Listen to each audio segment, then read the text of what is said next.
Hey, this is Thomas at the 52 Bone Speed Shop. I've just been going through some things with my 2.5 liter Mercury outboard. For years, I've been trying to find a good solution to the reservoir oil tanks that are mounted on the two-stroke engines back at the engine. If your engine looks like this, two-stroke, and there's the reservoir. So this is an OEM one. Notice the cap design and stuff. I'm just asking you to remember that because I'm going to show you some other ones. These are $225, $240.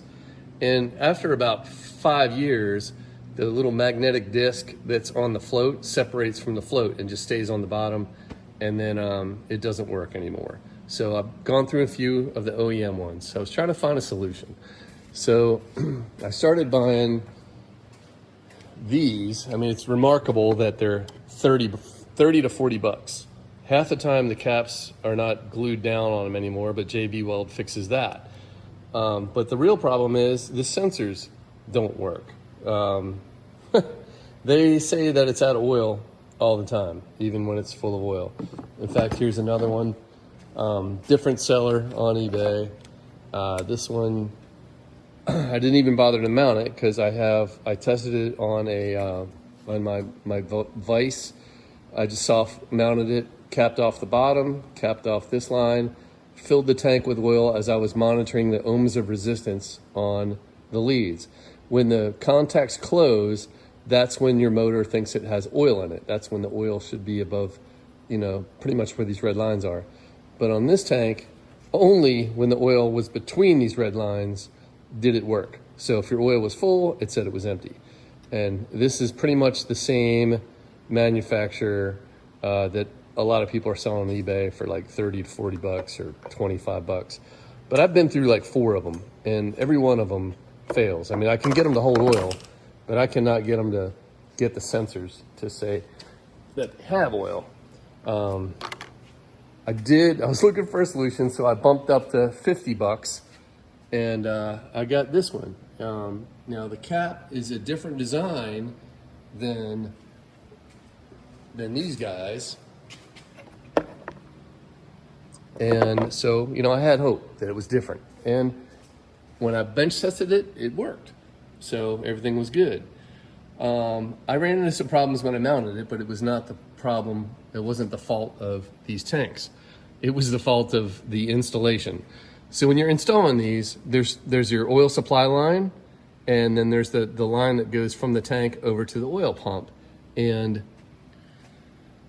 if you get air in the line that goes to the oil pump,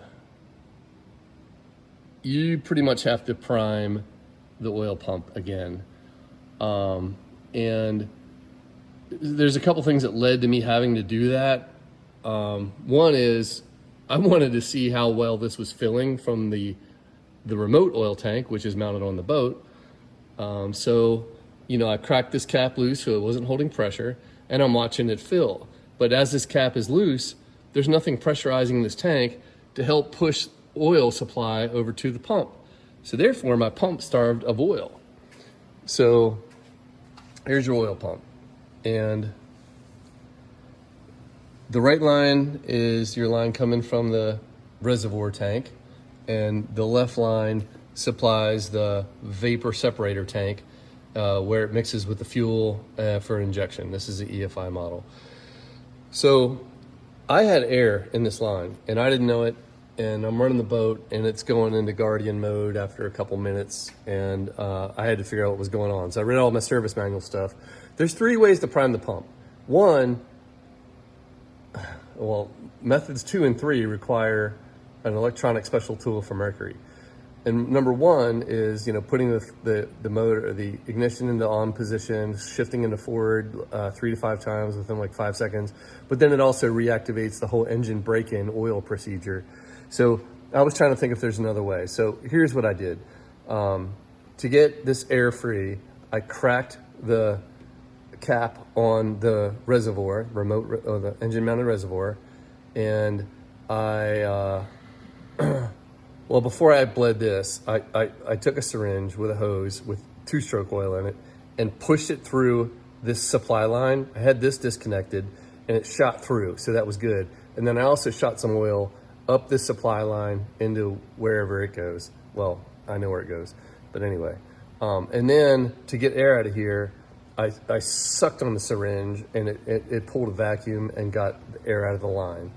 So once you got that all taken care of, you can then just make sure that this is pretty full.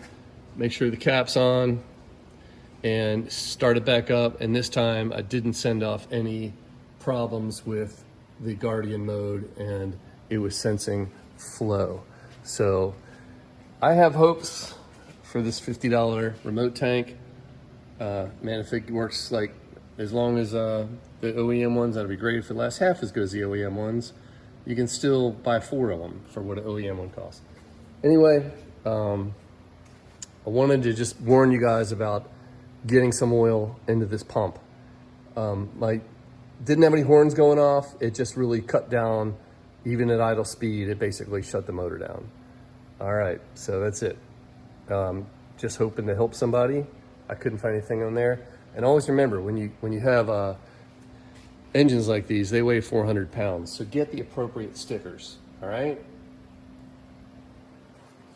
Good luck, everybody. Hope it helps.